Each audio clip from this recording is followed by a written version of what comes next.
Imagine waking up in a world with no cash, no banks, no online payments, and no stores. How would you get food, clothes, or shelter? Surprisingly, ancient humans lived this way for thousands of years and still managed to survive. In fact, they built communities, raised families, and created civilizations long before money existed. So how did they do it? Let's travel back in time and find out. The earliest humans survived mainly as hunter-gatherers. They hunted animals, caught fish, and collected fruits, nuts, roots, and berries from nature. Instead of buying food, they found it themselves. Survival depended on knowledge, skill, and teamwork rather than wealth. Life was difficult for a single person. That is why humans formed small groups and tribes. People worked together to hunt, gather food, build shelters, and protect each other. Cooperation became one of humanity's greatest survival tools. In these early groups, sharing was extremely important. If one hunter caught a large animal, the food was often shared among many people. Tomorrow, someone else might be the successful hunter. Sharing increased everyone's chances of survival. Ancient humans did not think of resources the same way many people do today. Survival often depended on helping the group rather than keeping everything for yourself. Communities that cooperated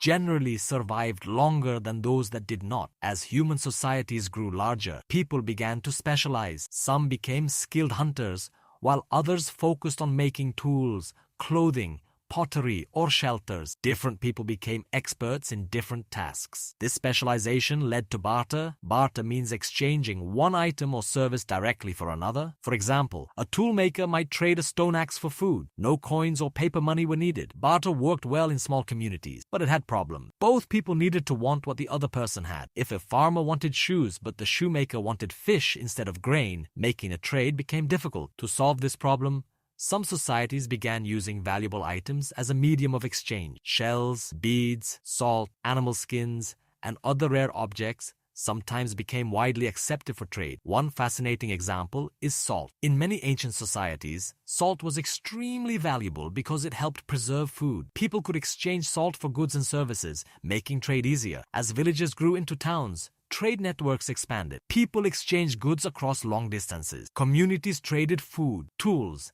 metals, jewelry, and other resources that were unavailable locally. Trade did more than move goods. It also spread ideas, technologies, languages, and cultural traditions. Ancient trade routes connected people who lived hundreds or even thousands of miles apart. Agriculture changed everything. When humans learned to grow crops and raise animals, they could produce more food than they immediately needed. This surplus allowed larger settlements to develop. Food surplus created new opportunities. Some people no longer needed to spend all their time finding food. They could become builders, artisans, leaders, or inventors, helping societies become more complex. As civilizations expanded, barter became less practical. Large populations needed a more efficient way to exchange value. This challenge eventually led to the creation of early forms of money. The first forms of money were often made from materials people trusted and recognized. Over time, coins became popular because they were durable, portable, and easier to measure